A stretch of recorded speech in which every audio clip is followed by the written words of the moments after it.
nhà hậu cụ lu Shiella giờ tia cụ chỉ kia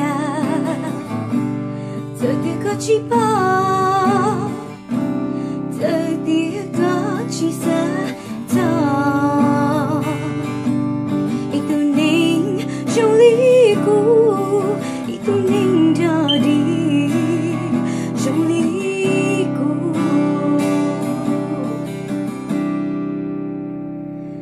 tia cô yêu tao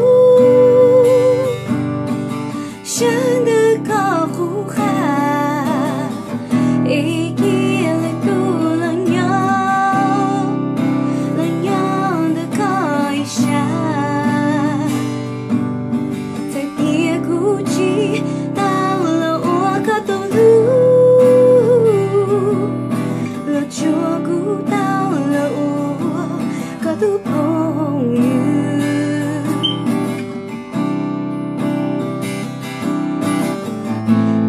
chỉ ở ngoài nu, ya tiền lúa chỉ hú, Tseem